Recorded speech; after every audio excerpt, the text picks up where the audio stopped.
Do you ever get the feeling that something is missing, or you just need a spark in your life to kick you in the ass and reinvigorate you? Maybe, just maybe, you need a new position. If that's the case, you're in the right spot. The Press Rewind Prince Lyrics podcast's episode for the second song off Prince and the Revolution's 8th album, Parade, is New Position. Joining me to discuss the lyrics to the song is Eloy Lasanta. So welcome back to the show, Eloy. I'm very glad to have you again on the Press Rewind Prince Lyrics podcast, here to talk to me today about New Position from the Under the Cherry Moon soundtrack. Hey, yes, I'm very happy to be here, and obviously the soundtrack to Under the Cherry Moon, otherwise known as Parade, just for semantics' sake. I know a lot of people just say, yeah, Under the Cherry Moon, that album. It's just like, it's technically called Parade. So yeah, but yes, very happy to be here to talk about New Position. As I said before we actually hit record, my love for this song knows almost no bounds. So I'm happy to be here and talk about this song, even if perhaps it's not necessarily the deepest song on the album. I feel like every album should have a thorough examination. Well, I don't disagree, clearly, because I'm literally devoting an entire episode to every single song that's been officially released for Prince's discography, which is completely bonkers now when I think about it, that I'm going to be doing this well into my 50s, but that's neither here nor there. We're in the mid 80s right now. I have decades and decades to go. Oh yeah. I'm just taking this one album, one song at a time. And the Parade album is also a personal favorite of mine. It's not like literally my favorite Prince album, but there's nothing on it that I find to be just like poorly written or unenjoyable. It's just from beginning to end, I really dig this record, and this song is one of my personal favorites on the album as well. And it's not really because of the lyrics, it's mostly because of the music, but that doesn't really matter for the scope of what we're going to talk about today, because we want to dive into the lyrics and talk about what the hell is he talking about, what kind of a position is he referring to. And you would be surprised to know how many people call Parade their favorite album. I get it. I hear it all the time. And mostly I hear it all of the time because my position is kind of like your position. And it's that, it's a good album. It's definitely not like his best, but if I put it on, I'll listen to it. I don't skip it. It's got some good songs on it. It's got a couple of songs that I don't necessarily like a whole ton. New Position is not one of those. Mm-hmm. New Position is, one of my all-time favorites, a lot because of the music, but also because of not even necessarily the lyrics themselves, but how he delivers the lyrics. His inflection and his voice and everything is just like super funky. In the middle of this kind of album that, I feel like the album needed it. Like it needed that infusion of funk because the rest of the album is doesn't necessarily benefit from that. I mean, Girls and Boys is probably the exception to that. And I guess Kiss. So like those two, but then like the other songs on the album, like, yes, they are also funky, but I feel like New Position kind of outfunks them. Yeah. It's just super funky. Yeah, we're talking just, a little over 2 minutes again, just like the last track. And as being part of that 4-track suite to begin the album, where you've got Under the Cherry Moon, or you have Christopher Tracy's Parade, and then New Position, and then I Wonder You and Under the Cherry Moon, all kind of sharing that same drum track behind it, where Prince just kind of recorded it all in simultaneously, and that's a really cool aspect of it, and it makes it turns that first four songs on the album into what I call a suite. But I really dig that, and I remember hearing this album the first time. I was thinking, is this whole album going to be kind of like this vibe? Is it just going to flow from one song to the next with the same kind of feel to it until it ended, and then we got a different sounding song? I'm like, okay, that was just a temporary thing, but I really dig that. I really like how it sounds a lot. I mean, this song has roots that go all the way back to 1982, apparently, and I have not been able to find. I've been digging, and I have not been able to find anybody that has a bootleg copy of the original '82 version of this song to kind of hear the differences between this and the version that was written for the album. But I just thought I would bring that up. And then there's another version of the song that had additional orchestration added by Claire Fisher.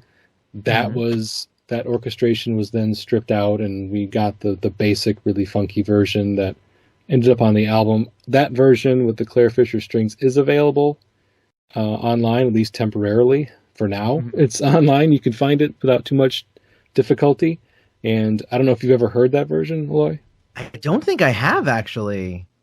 Yeah, you should look it up. How is it with the strings? Like, is it better? Is it worse? I don't think it's better. I think it makes it a little more cluttered with the strings. Maybe it's also the mixing. The version that I heard, the strings were really high in the mix, like really loud.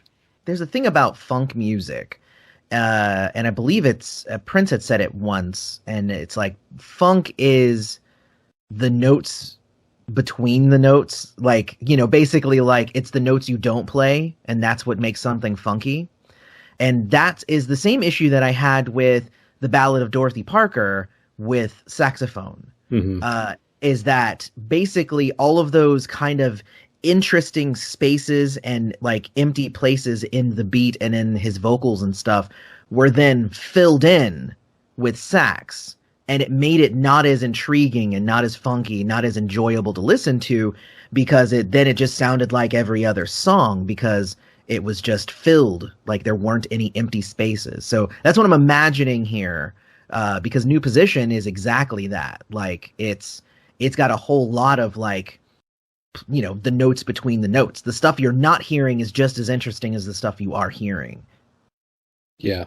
I mean, you can really, that Caribbean like steel pan drum sound is really clear in the version we got, and it's a little buried underneath all of the orchestration. That's when I also say, when I was saying like I think it's too loud in the mix. So maybe if there was ever going to be, if there should ever be a Parade Super Deluxe or Deluxe Edition that included this version, I would hope that maybe they would kind of take the orchestration down a notch in terms of its volume to bury it a little more, because all the aspects of the song that I find really cool and sound great and funky, like the drums, are just so buried. It's just like, it's jarring. It's jarring for me. And I don't know if you would feel the same way if you get a hold of it and never listen to it.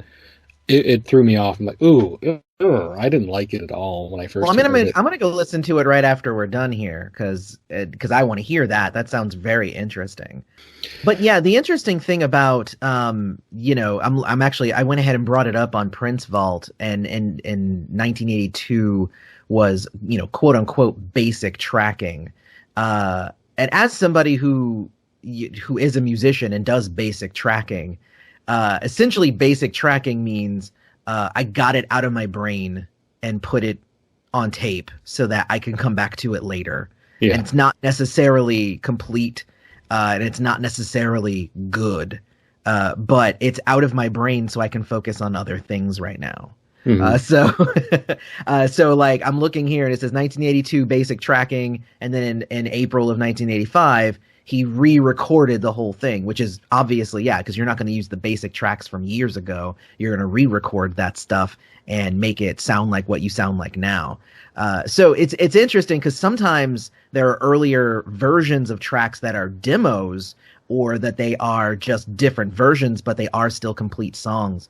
And sometimes that's not the case. Sometimes it's just an idea, and then you get the actual song later on. It'd be interesting. I always dream of like when, if people are, as a musician, like if people are going to want to like dig that deep into the stuff that I've done, and like I'll be like, ooh, you're gonna hear some real trash if you go into my early basic tracking, you did recordings, because they ain't all that great. Yeah, that's the kind of the funny thing or kind of cool thing about Prince, though, is like obviously not all of it, but a lot of his demos, potentially even just what Princeveld calls basic tracking, has the potential to sound better than most people's demos in basic tracking, because he can do so much himself. Exactly. He's so talented in the studio with multiple instruments. But if it literally is just like, I have this idea, to like what you were explaining, I have this idea, I just want to get the basics of it out there so I can put it aside and work on something else, and then I'll come back to it 3 years later, then yeah, it may not be anything more than just a really stripped down demo that only the most devoted of Prince fanatics would ever want to really hear. And I mean, yeah, I'm one of them, so yeah, I would like to hear it. Exactly. I don't know what it would sound like. It may not have much value to the general public, unlike a lot of the stuff that we are getting on the deluxe editions of various albums we've seen so far. Yeah. Okay. Another thing that I wanted to note about this song, going through the prep work for this episode and kind of reviewing the lyrics again, reminding myself what he's actually saying, it just kind of falls in line with, like, there's a surface level of the lyrics, like the surface kind of interpretation that one can get from it, and then there's the deeper interpretation. And sometimes, when you're just enjoying the music, the surface is all you want, all you need to get out of it. But then it takes a deeper dive to kind of figure out, maybe he's talking about something else here, or maybe there's alternate meanings to this song that I couldn't have cared less about before because I was just jamming out to the song, and the words were secondary. And this is, for me, a classic case of that, where I just looked at it as like a really innuendo-filled, sexually driven funk song. Yeah. But then it's like looking at it a little bit more, a little deeper, like all these like kind of potential spiritual references and allusions are popping up again, because I've gone through the exercise of looking at his lyrics in past albums and past songs and seeing those connections. Now it's almost like my brain has been opened up to this prospect that literally almost every Prince song that talks about sex and can be interpreted in this way, even if it wasn't intended to be. And so I don't know if that's a good thing or a bad thing, but it's one thing I picked up on this song listening to it again years later. Yeah, I'm actually really excited to hear your spiritual interpretation of this song. I definitely see two different, things that are going on here. One is the very, obviously the sexual side of it. And the other side of it is the relationship that's on the rocks. Mm-hmm. And that's the new position. It's not necessarily new position in terms of, put your leg here, that sort of thing. It's new position as in thinking differently so that you can try and salvage this relationship.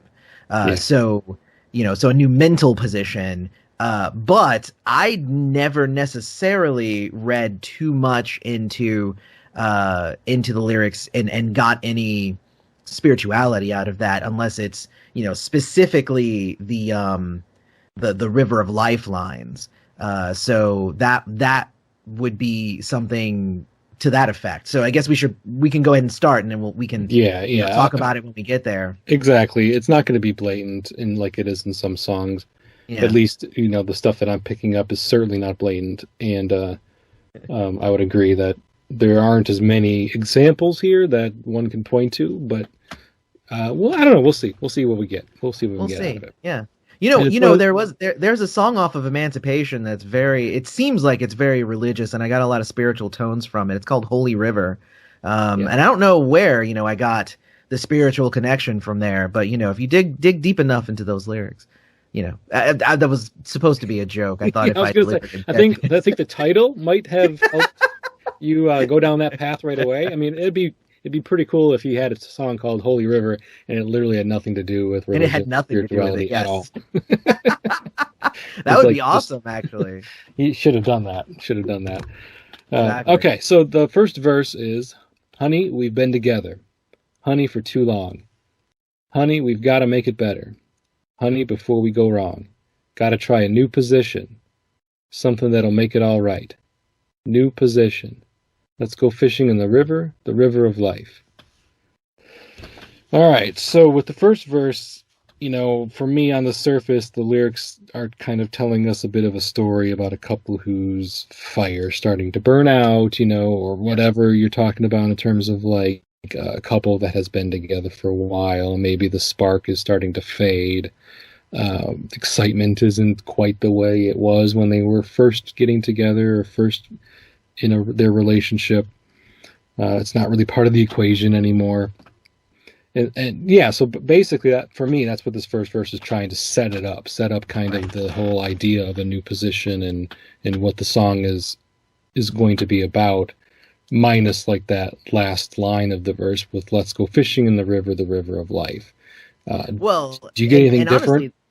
Honestly, well, that last line, I mean, that's definitely what it is. We've been together for too long. We got to make a change. We have to do, it's the setup, so it's there. Mm-hmm. The thing about the river of life is kind of interesting because it almost seems like, if you take the adage of there's, many fish in the sea, meaning, you broke up with somebody. Well, you can find somebody else. There's a bunch of fish in the sea. So if he's talking to, his lover and saying, let's go fishing, it sounds to me like he's saying we need like a threesome.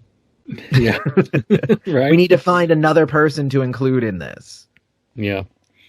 I mean, that certainly can be one interpretation of that. And then to add the river, then to clarify the river of life, like, hey, I wasn't sure if you knew what river I was talking about. I'm talking about the river of life.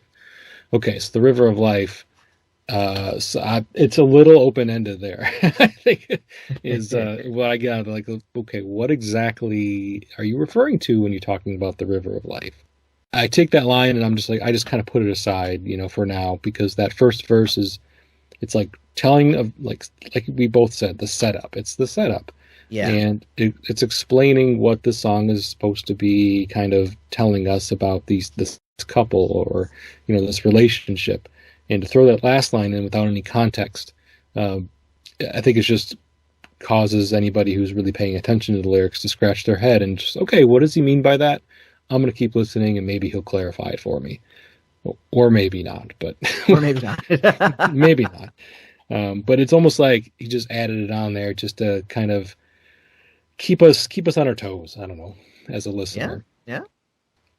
He gets the second verse going with "Honey, we can't last." Then you have female vocals. Yeah, we can't last in the background without a shot of new spunk. Honey, forget your past. Forget your past. Thank you. Gotta try my new funk. You've got to try a new position, something that'll make it all right. Oh, a new position. Let's go fishing in the river of life. So he repeats that again. Yep. All right, so verse 2 doesn't really add more in terms of like helping us understand this whole river of life metaphor. Not necessarily. The without a shot of new spunk, I think that one lends itself more to the threesome idea as well, but specifically another man. Yeah, I mean, right, because he's doubling down now on sexual innuendo. Yes, by adding this shot of new spunk, and we all are adults and we know what that's referring to. So I'm not going to clarify it here, but yes, that would explain why your theory about adding a third, and if you're taking those lines literally, you'd have to add a man to the equation, I suppose. For it to be new spunk. But spunk is also a term that's used for I mean, short for spunky, or just Yeah, oh, yeah. something exciting, something new. So it has two meanings here, just like a lot of, just about everything Prince sings about when it comes to sex. It can be spunk as in jizz, or it can be spunk as in excitement and energy, and hey, it's both. So, we can't last without this. We gotta inject, we gotta inject some new spunk into our life. And it's like, oh shit, okay, well, I guess we got a new visual going on now with this song that didn't have before. But so let me say something real quick. The whole threesome thing, I didn't even come up with that until we literally sat down and I started reading through the lyrics right now, and I was like, wait a minute, I think that means a threesome. So this is not like a long-standing theory that I've had. It literally came from like this conversation. Yeah, well, that happens to me all the time, to be quite honest. Yeah. So I have revelations as I'm talking through it with somebody else. It's kind of like when you're brainstorming with somebody, and it kind of, I don't know what it is about when you're collaborating and knocking ideas back and forth, where it just kind of opens your brain up to something that you hadn't thought of, even if you spent the time and you did the work ahead of time to really kind of think about this song and think about the lyrics. But for whatever reason, when you have somebody else that you're bouncing ideas off of, even if that person didn't say it, it just opens your mind up a bit. So yeah, no, I like it, and I'm always happy to add new interpretations to songs in this podcast. I think that's what it's all about, giving somebody something new to think about in terms of the song. All right, so then continuing on with the verse 2, just looking at it, you got to try my new funk. So he's saying you can't last without a shot of new spunk, and then forget your past, you've got to try my new funk. So it's kind of like he's also a little bit positioning himself as a potential excitement. And it's interesting he does that, because if he's speaking about himself in the first verse, and also as part of this couple, that, because he says we, to talk about his position in the relationship and his status, and also as if he's going to take half of the blame for there being a potential issue with the excitement in their relationship, and now all of a sudden he's saying he's got a new funk that he wants to kind of inject into the situation, into the couple, to spice things up. Right. And so I don't know if that's kind of like his way of saying, my musical direction is changing, or I've got some new exciting idea that I'm going to spring on you, and we're gonna enjoy this new direction that I'm leading us down, this new path that I'm leading us down. Do you get anything else out of these lines, or anything that jumps out at you? I don't know what you thought about the whole aspect of him positioning his new funk as something that is going to add some excitement. No, that's a pretty interesting idea. There is that, the we is possibly himself and his fans that, maybe got into him for, Purple Rain. Mm-hmm. And, and he might be saying like, Purple Rain was good, but, I'm not going to put out the same music over and over. So you're going to have to try my new funk. This is new stuff. And it is different, so, and if you take it from that aspect, then, the we being him, and his, his followers, then it does become actually a little bit even more clear just from the very beginning. And it, it's like, hey, like, seriously, you've stuck with me for a while, but I'm not going to just do the same thing over and over again, like a lot of artists do. Yeah, I mean, he'd been doing that now for a few years, trying to switch things up. I mean, Around the World in a Day was a pretty drastic change in style and tone from Purple Rain, and now he's trying this, he's adding strings to his music, but he's still keeping the funk in certain songs. He's got a black and white aesthetic going on with the Parade era. He's got this movie coming out that's in black and white that has nothing to do with the music industry, or he's playing a character even further removed from himself than the kid was, and that was, not that far removed. But So so now he's going off in a different direction, and it's like a little bit, you kind of feel like he's trying to implore us to follow him, and don't worry about it. I've got your best interests in mind with this. If you follow me down this path, we're gonna have it's gonna be exciting. Let's just put it that way. It's gonna be exciting. Well, I mean, and if you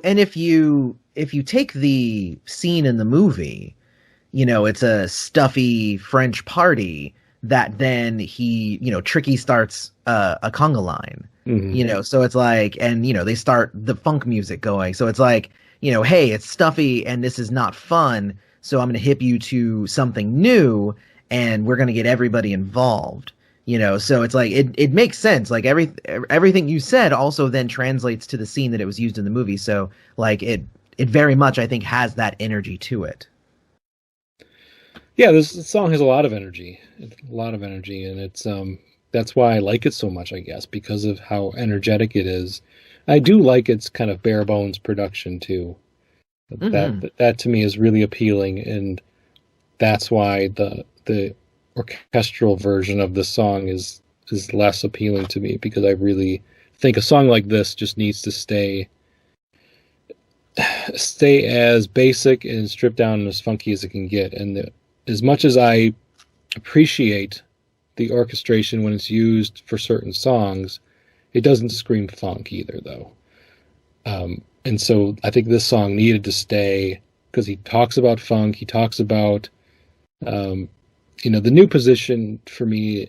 It's clearly a metaphor. Even when I was talking about the whole, what I caught maybe some spiritual vibes from it. And I was originally thinking of Prince as kind of like this musical messiah, something that he'd kind of positioned himself as in the past, when he was talking about, it's time for a new direction and all the critics love you in New York, or, in the song Bold Generation, which became New Power Generation, he was kind of pointing towards something new. We needed to be, the Young Turks that started this new revolution.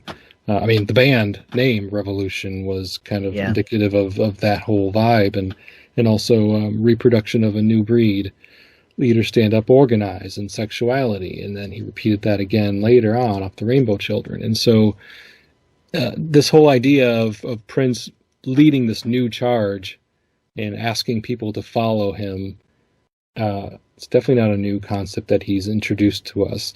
And so to just take it as a sexual position, like he's just talking about, oh yeah, we need to try a new sex position in bed.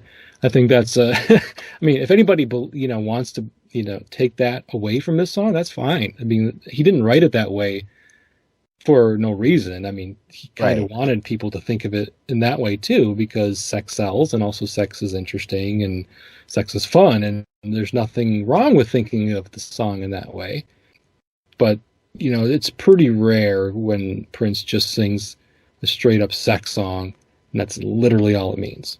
It happens. It happens, certainly, but exactly. It's pretty rare, I think, where there's nothing else you can take away from it.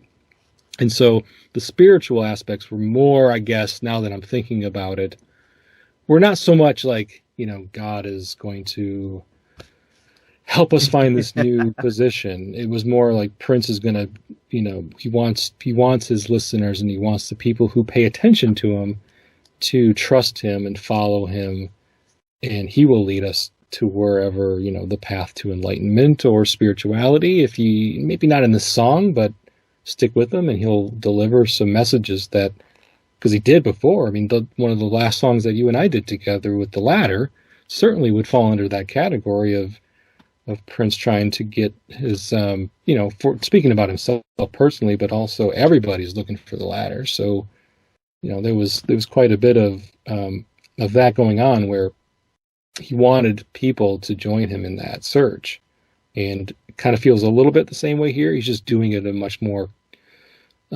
covert manner, I guess. Yeah, I can see that. Well, it just goes back to the whole conversation we had when we were talking about, or scheduling this podcast episode about overthinking Prince songs. It's what we do. It's just what we do.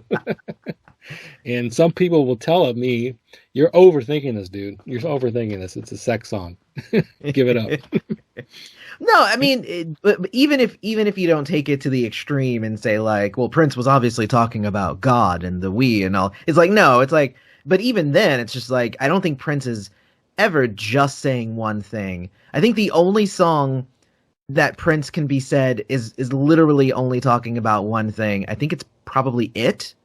And like every other song has some second meaning.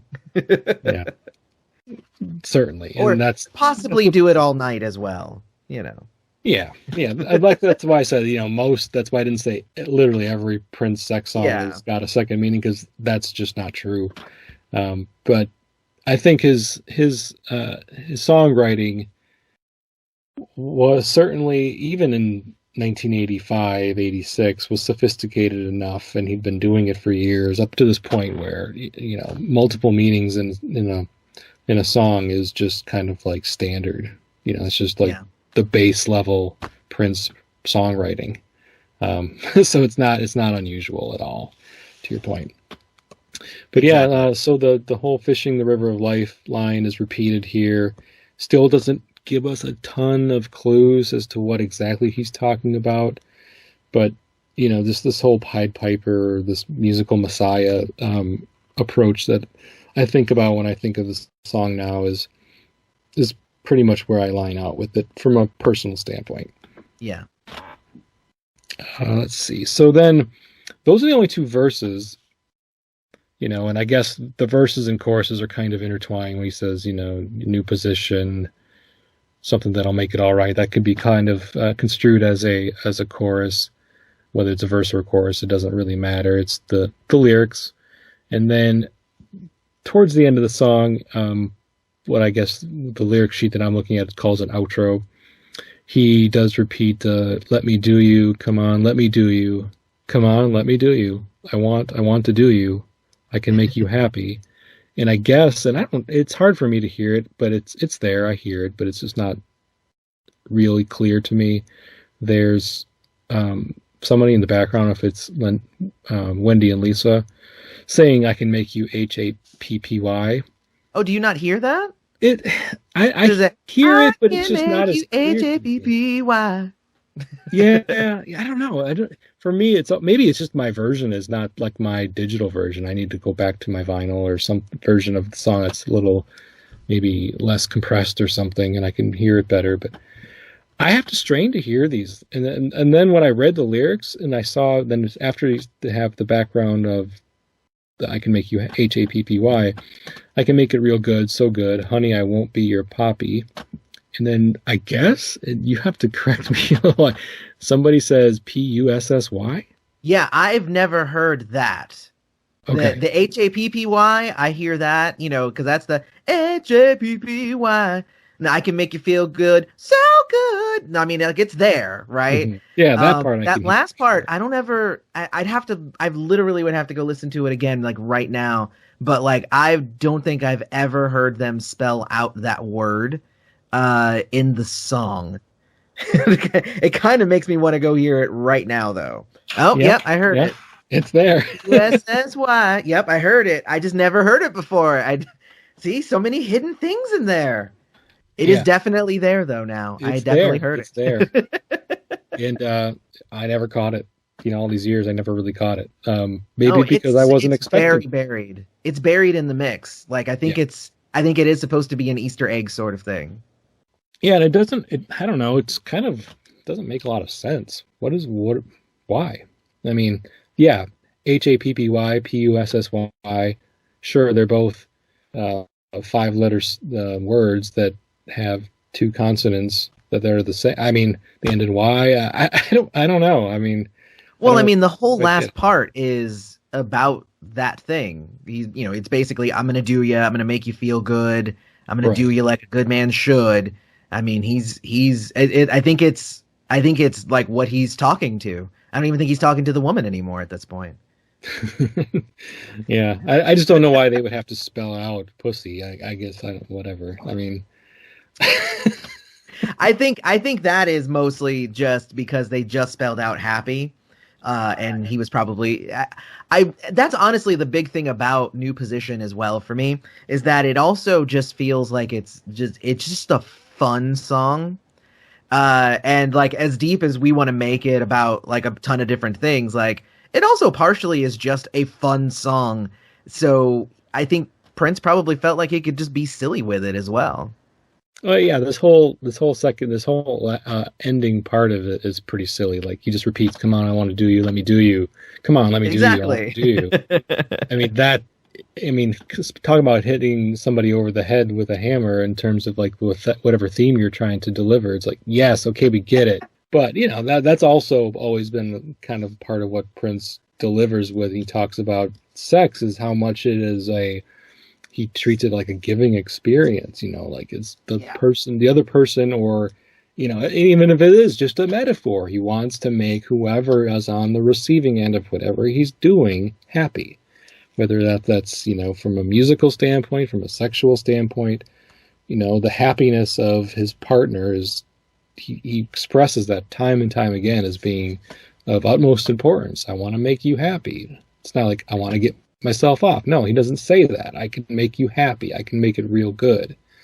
Yeah. So, you know, that's just kind of like, yeah, we that's just pretty much standard in Prince songwriting up to this point is that theme about pleasing his partners, whatever. Well, I mean, almost to a sycophantic kind of point, because you know a lot of his early work as well is very I'm doing all of this for you and you are torturing me, you know, like I'm doing all of this for you and you're still sleeping with all of my friends, you know. So it's like back in the day, like if we go early Prince, a lot of his music was like that. It was just like this woman is just, I'm doing everything for this woman and she doesn't care.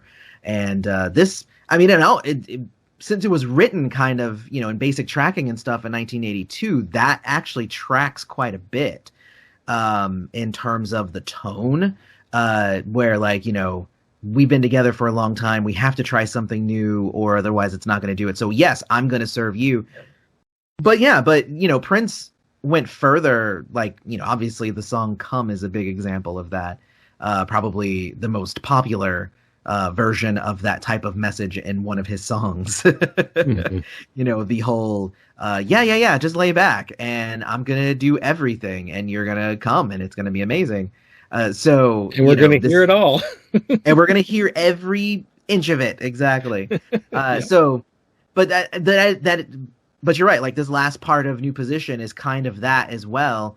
But it's a little it's slightly on the juvenile side of it. You know, it's like, I'm going to do you, I'm going to make you come, but I'm going to do you. I'm going to do you, but I want to do you, but let me do you. Yeah. You know, like, so it does. It has a little bit of a beating you over the head with it. But again, kind of in a fun way because it goes with the beat really well. Oh yeah. You know, the repetition is part of the appeal. You know, just looking at the lyrics, you know, you'd be like, well, why don't we take one of these "Let me do yous" out of here? Maybe that's a little bit too much. But then you listen to it in a song and it's just like, no, that actually sounds right.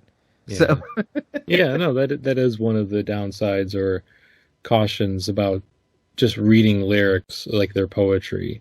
Yeah. Because in some ways it is, but in other ways the lyrics serve the music, and without the music the lyrics may seem silly or redundant or whatever. So yeah, I mean, that's the thing. I mean, everybody knows this is a song, these are lyrics to a song, and anybody who's heard New Position, I doubt that they would say like, yeah, that's too many do-yas, because it's a two and whatever minute song already. It's short.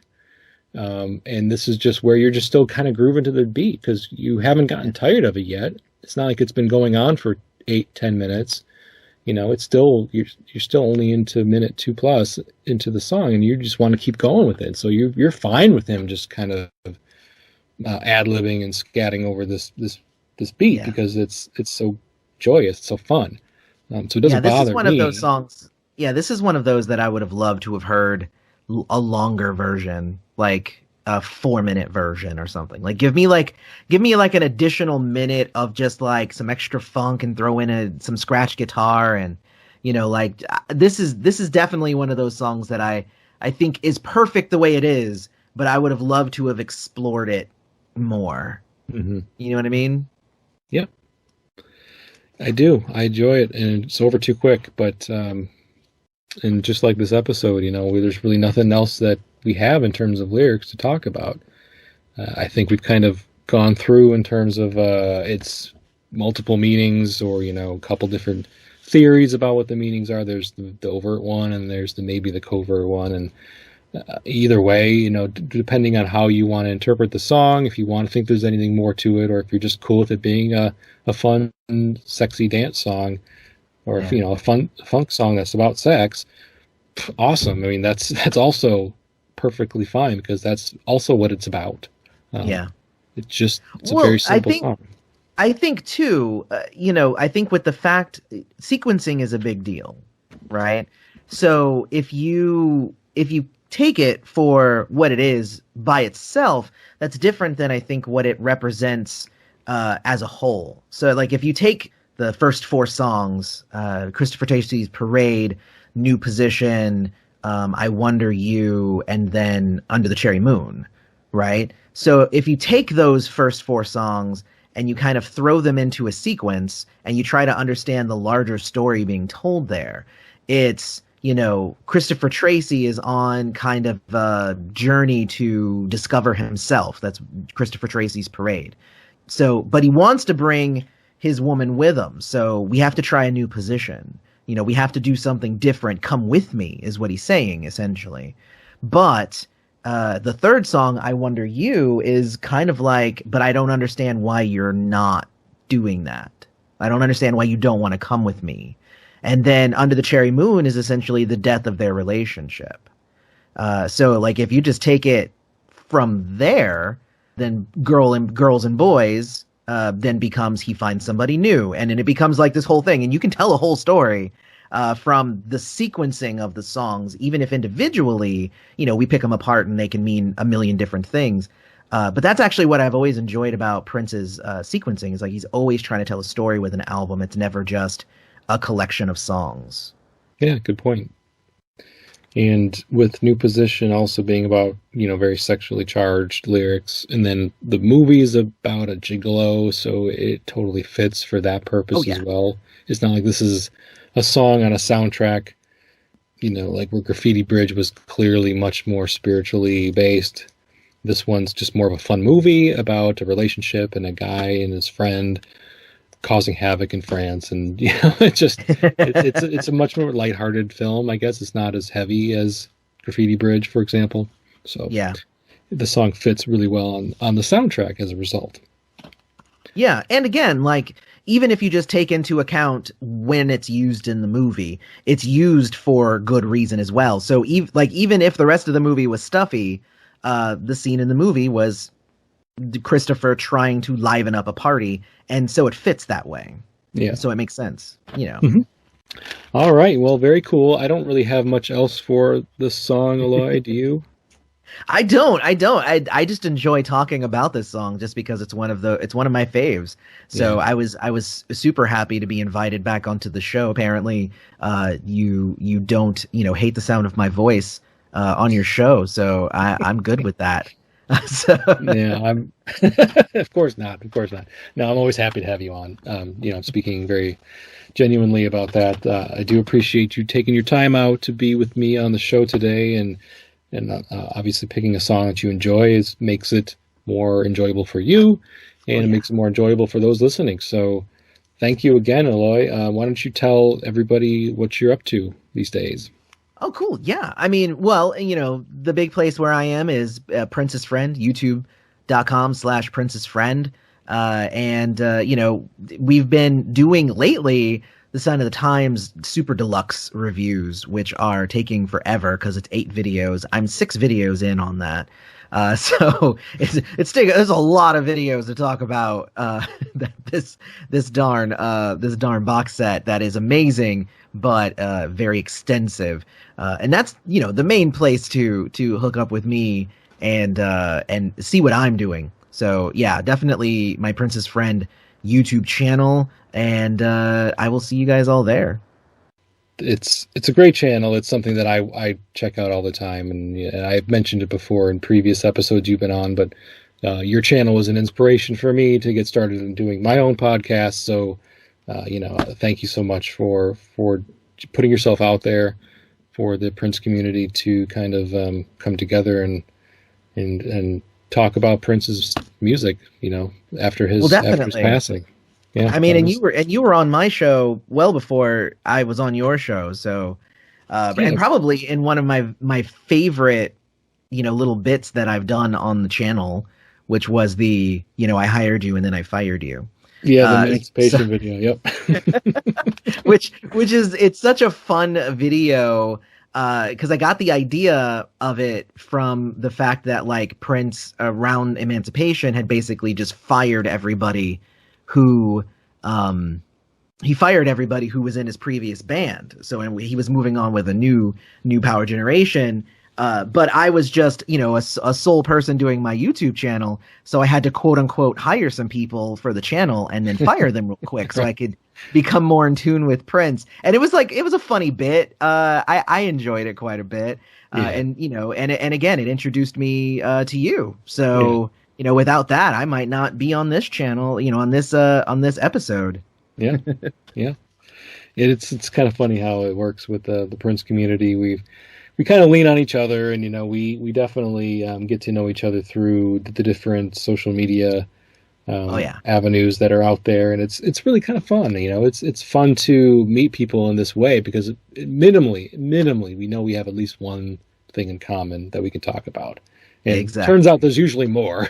There's usually a lot more that we have in common, but at least we know we have this one thing, and the love for Prince and his music. So. Thanks again, Eloy. And this has been the Press Rewind Prince Lyrics podcast. I've been your host, Jason Brenninger. You can find the show on basically any social media and podcast avenue that exists. So please look it up, Press Rewind Pod on Instagram, Facebook, and Twitter. And, thanks again to everybody listening. And until next time, goodbye.